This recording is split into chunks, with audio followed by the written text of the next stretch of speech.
तो बच्चों इसी तरह फ्रिक्शन जो है बहुत इंपॉर्टेंट फोर्स है।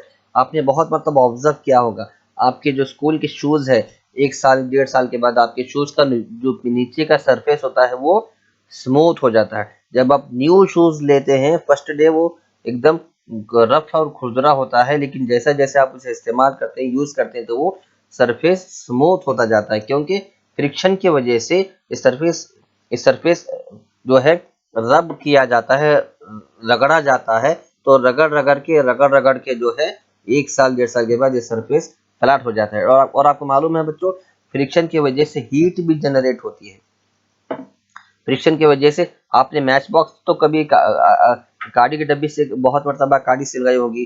जब गाड़ी की डब्बी को जब जब जब मैच स्टिक है ना गाड़ी, जिससे हम आग लगा सकते हैं, तो उस गाड़ी को गाड़ी की डब्बी पे आप रब करते ही फायर क्रिएट होती। क्यों? क्योंकि गाड़ी की डब्बी का जो सरफेस है उसके दरमियान और गाड़ी के दरमियान फ्रिक्शन क्रिएट हो जाता है और हीट जनरेट होती है। हीट यानी आग शुरू हो जाती है। इसी तरह आप जो अपने दोनों हथेलियों को एक दूसरे को रब करिए, कुछ देर रब करिए, 2 से 3 मिनट जब आप रब करेंगे तो आपकी हथेलियां गर्म हो जाएंगी, क्योंकि दो सरफेस जब एक दूसरे से रब करने लग जाते हैं तो वो हीट क्रिएट करते हैं।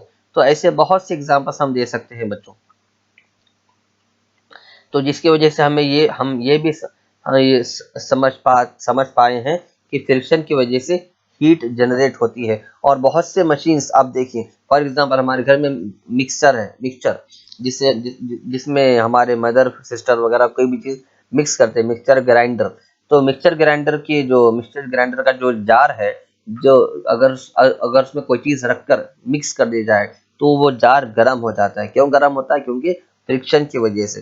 तो बहुत सारे इस तरह ऐसे एग्जांपल्स दिए जा सकते हैं जिससे हमें ये मालूम होता है कि फ्रिक्शन से हीट जनरेट होती है, फ्रिक्शन से गर्मी जनरेट होती है, हीट जनरेट होती है। और आपको पता है बच्चों, हम बहुत सारी चीजों में से फ्रिक्शन को कम या फिर ज्यादा भी कर सकते हैं, इंक्रीज और डिक्रीज भी कर सकते हैं।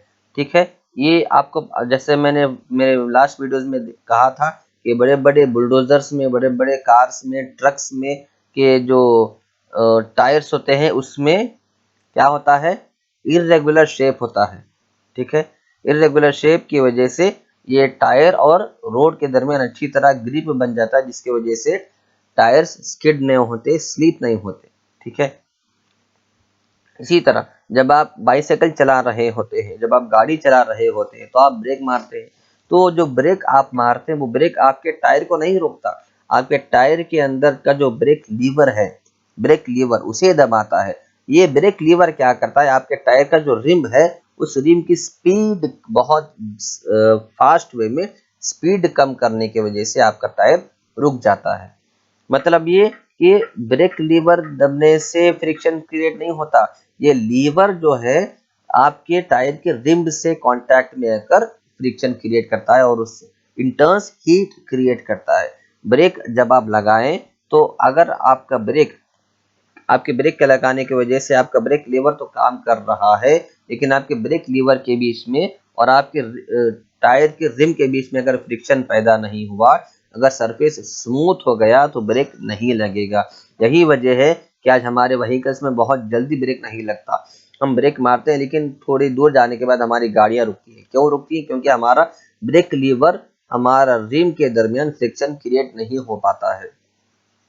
जब फ्रिक्शन क्रिएट हो जाए तो फिर उसी वक्त टायर रुक जाता है। बेस्ट एग्जांपल ट्रेन का ब्रेक। ट्रेन फास्ट मूव हो रही होती है, फास्ट इन द सेंस उतना फास्ट नहीं जैसे कि 150 की स्पीड। ट्रेन मूव होती है maximum 50 to 60 kilometre per hour की स्पीड में। उतनी कम स्पीड में भी जब ट्रेन का ड्राइवर ब्रेक मारता है तो वो ट्रेन एटलीस्ट ½ किलोमीटर दूर जाके रुकती है, क्योंकि जब ब्रेक मारने के बाद ट्रेन के ब्रेक लीवर्स को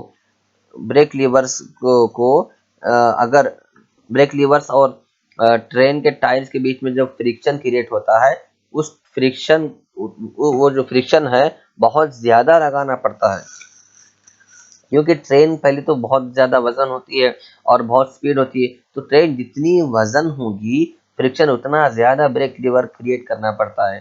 इस वजह से ट्रेन बहुत दूर जाके रुकती है। क्यों? क्या वजह है? वजह ये है कि ब्रेक लीवर और टायर के दरमियान फ्रिक्शन बहुत ज़्यादा होना पड़ता है, बहुत ज़्यादा होना पड़ता है और इसके लिए टाइम लगता है। यही टाइम की वजह से ट्रेन जो है इमीडिएट नहीं रुकती, आगे बढ़ के रुकती है। और फ्रिक्शन बहुत ज़्यादा क्यों लगना पड़ता है? बहुत ज़्यादा इसलिए लगना पड़ता है क्योंकि ट्रेन बहुत वज़न होती है। जितनी ज़्यादा वज़न होगी ट्रेन, उतना ज़्यादा अपोजिंग फोर्स लगाना पड़ता है। कोई भी चीज़ जितनी भी ज़्यादा वज़न होगी, उसे रोकने के लिए उतनी ही ज़्यादा ताकत लगानी पड़ती है। वो ज़्यादा ताकत एक्चुअली क्या है? फ्रिक्शनल फोर्स है। आपने कभी देखा होगा कबड्डी प्लेयर्स जो है खेलने से पहले क्या करते हैं? अपने हथेलियों को मिट्टी पे मारकर अपने हाथों में मिट्टी रब कर लेते हैं। क्यों रब करते हैं? ताकि हाथ का चिकनापन दूर होकर हाथ में खुरदरापन आ जाए, ताकि सामने वाले प्लेयर जो हमारे पास हमारे बाउंड्री में आता है उसे हम अच्छी तरह ग्रिप कर सके, अच्छी तरह पकड़ सके, चिकनापन होके हमारे हाथ से छूट ना जाए। तो ये सारी चीजें जो है, इससे हम क्या कर सकते हैं? फ्रिक्शन को इंक्रीज कर सकते हैं। फ्रिक्शन को इंक्रीज कैसा किया जा सकता है? बिटरनेस को, रफनेस को जितना ज्यादा बढ़ाएंगे उतना ज्यादा फ्रिक्शन इंक्रीज होगा। ठीक है? रफ सरफेस को, सरफेस के रफनेस को, सरफेस के स्मूथनेस को जितना कम करेंगे और रफनेस को जितना बढ़ाएंगे उतना ज्यादा फ्रिक्शन क्रिएट होगा और उतनी ही ज्यादा सिक्योरिटी होगी। ये तो हो गया फ्रिक्शन इंक्रीज करने का। अब फ्रिक्शन डिक्रीज करने का मतलब क्या है? यानी फ्रिक्शन कम करना है। बेस्ट एग्जांपल कैरम बोर्ड है। कैरम बोर्ड जो है खुरदुरा होता है। अब उससे खुरदुरेपने को दूर करना है, यानी उसे स्मूथ करना है, तो हम क्या करते हैं? पाउडर डालते हैं। पाउडर डालने से क्या होता है? ये कैरम बोर्ड के ऊपर के सरफेस का जो फ्रिक्शन है खत्म हो जाता है, कैरम बोर्ड स्मूथ हो जाता है, जिसके वजह से coins freely without any friction यहाँ से वहां मूव हो सकते हैं। और बच्चों, कभी आपने सुना है कि मशीन जंग खा गई, मशीन काम नहीं कर रही, मशीन में तेल खत्म हो गया? जैसे फॉर एग्जांपल हमारा ब्रेक जल्दी नहीं लगता, तो हम क्या करते हैं? हमारे साइकिल के, हमारे गाड़ी के ब्रेक्स में ऑयल छोड़ते हैं। ठीक है? क्योंकि ब्रेक स्मूथली लगे। मतलब ये कि ऑयल छोड़ने से, ऑयल देने से हमारे गाड़ियों की चैन, जो चैन होती है ना, चैन, हमारी गाड़ियों की चैन, वो स्मूथली मूव नहीं होती। और जितना स्मूथ नहीं मूव होंगी उतना स्पीड गाड़ी की उतनी कम हो जाएगी। तो गाड़ी की स्पीड अगर बढ़ाना है तो वो चैन की स्मूथनेस बढ़ाना होगा। चैन की स्मूथनेस बढ़ाने के लिए चैन को ऑयलिंग करना पड़ता है। इसी तरह ब्रेक अगर टाइट हो गया, ब्रेक नहीं लग रहा, तो ब्रेक को ऑयलिंग करना पड़ता है, तो ब्रेक स्मूथ हो जाता है। इसी तरह हमारे घरों में दरवाजे अगर टाइट हो जाते हैं, जल्दी बंद नहीं होते या फिर जल्दी खुलते नहीं, तो हम क्या करते हैं? दरवाजों के खुटियों में ऑयल लगाते हैं ताकि दरवाजे स्मूथली अच्छी तरह बंद हो। तो अगर किसी चीज का फ्रिक्शन कम करना है तो उसे उस सरफेस को स्मूथ करना होता है। जिस तरह फ्रिक्शन को बढ़ाने के लिए सरफेस का रफनेस को बढ़ाना होता है, इसी तरह फ्रिक्शन को कम करने के लिए फ्रिक्शन के सरफेस के रफनेस को कम करना होता है। रफनेस को कम करने के लिए उसे ऑयलिंग करना पड़ता है, उसे स्मूथ करना पड़ता है। और जितना ज्यादा सरफेस स्मूथ होगा उतना कम फ्रिक्शन लगेगा, उतना फ्रिक्शन कम होता जाएगा। तो हमने देखा कि फ्रिक्शन इंक्रीज कैसा होता है और हमने देखा कि फ्रिक्शन डिक्रीज कैसा होता है।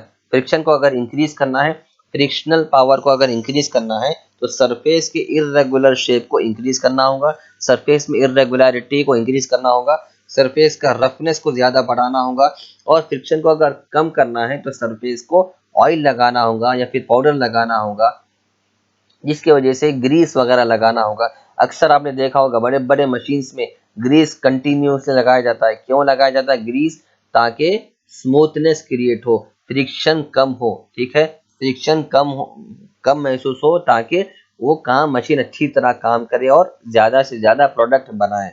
अगर मशीन अच्छी तरह काम नहीं करेगी और अगर उसके अंदर का ऑयल खत्म हो जाएगा तो उसके अंदर फ्रिक्शन क्रिएट हो जाएगा, उसके अंदर एक अपोजिंग फोर्स क्रिएट हो जाएगा। इसी वजह से मशीन जैम हो जाते हैं, मशीन जम जाते हैं और काम नहीं करते। उसके जैम को, वो मशीन का जो जैम हो जाता हो जैम हो जो मशीन हो जाते हैं, उसके वो चीज को खत्म करने के लिए हम क्या करते हैं? मशीन में ऑयल डालते हैं, स्मूथ करते हैं, ताकि वो स्मूथनेस की वजह से मशीन अच्छी तरह काम कर सके। तो हमने देखा कि फ्रिक्शन को कम करना हो तो सरफेस को स्मूथ करना जरूरी है।